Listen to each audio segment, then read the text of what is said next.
Guam locals largely unfazed by North Korea's missile threat. Most say they have no plan to leave Higakna, Guam. CNN with rough calloused hands. Guam local Marco Martinez steadily trims his fishing line. The 27-year-old is preparing to cast into the turquoise ocean that extends as far as the eye can see, the same waters that North Korea is developing a plan to send 4 missiles into, less than 25 miles from where he stands. If it does happen, okay, it happens, but I just try not to really think about it, Martinez told CNN. Martinez was born and raised on this small island of 160,000 or so people.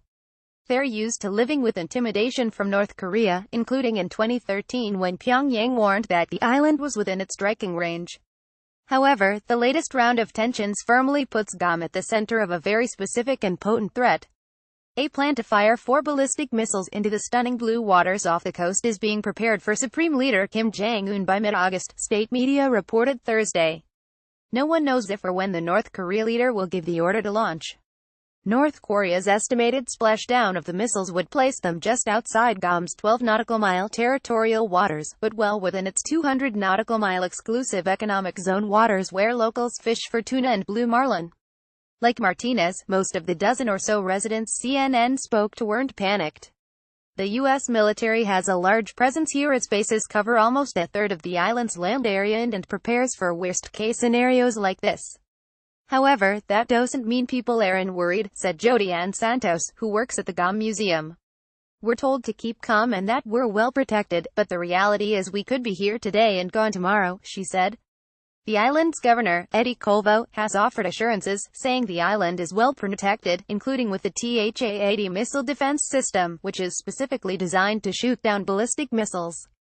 There is no panic in Guam, Colvo told CNN. I'm not trying to overlook it or understate it. We understand the threats, but we also don't want to panic anybody, and we don't want to jump to conclusions based on rhetoric.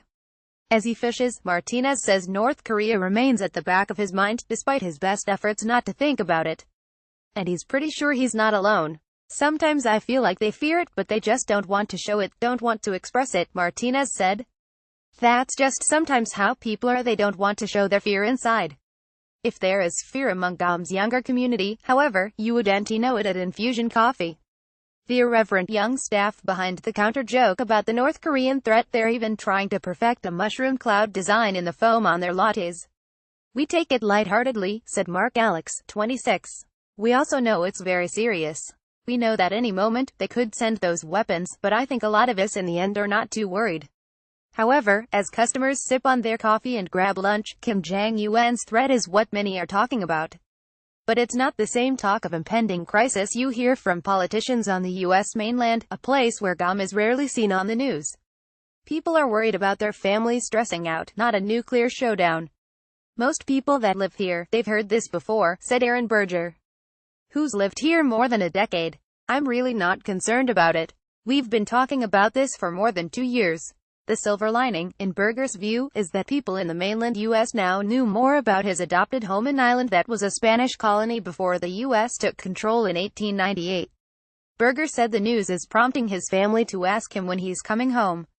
There's no sign that people are considering leaving, especially those who were born and raised here, many of whom belong to the native Chamorro population.